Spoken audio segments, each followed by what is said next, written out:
High friends, welcome back to Ammi's kitchen. இன்றைக்கி நம்ம சேனலில் என்ன பார்க்க போகிறோம்னா, கருப்பு கொண்டக்கடலை சுண்டல் எப்படி செய்யலான்னு பார்க்கலாம் வாங்க. அதுக்கு நான் நேற்று நைட்டே ஒரு கப் அளவுக்கு சுண்டல் ஊற வச்சுருந்தேங்க. பாருங்கள், நல்லா ஊறிடுச்சு. இது ஒரு 8 ஹவர்ஸாவது மினிமம் ஊறணும், அப்போ தான் நல்லாயிருக்கும். அதுக்கப்புறம் பார்த்திங்கன்னா அதை ஒரு 2 டைம் நல்லா வாஷ் பண்ணிவிட்டு வேறு தண்ணி ஊற்றிட்டு அதுக்கு தேவையான அளவுக்கு உப்பு சேர்த்து ஒரு 5லேருந்து 6 விசில் விட்டு எடுத்துக்கலாங்க. அப்போ தான் இது நல்லா வேகும். பாருங்கள், நல்லா வந்துருச்சு. இப்போ இதை எடுத்து தண்ணியை வடிகட்டிட்டு எடுத்து வச்சுக்கலாங்க. இப்போ தாளிச்சிடலாம். தாளிக்கிறதுக்கு ஒரு வானல் வச்சுட்டு தேவையான அளவுக்கு ஆயில் சேர்த்துக்கோங்க.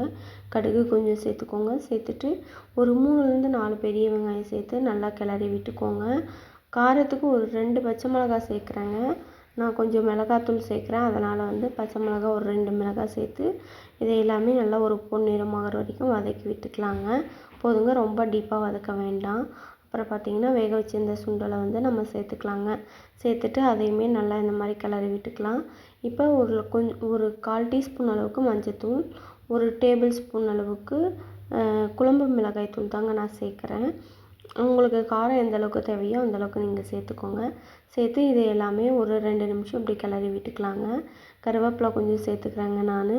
அதுக்கப்புறம் பார்த்திங்கன்னா ஒரு கப் அளவுக்கு தேங்காய் துருவி வச்சுருக்கேன், அதையுமே சேர்த்து நல்லா கிளறி விட்டுக்கலாங்க.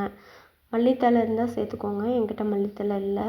அவ்வளோதாங்க. தேங்காய் சேர்த்து ஒரு 2 நிமிஷம் நல்லா வதக்கி விட்டுறணும்.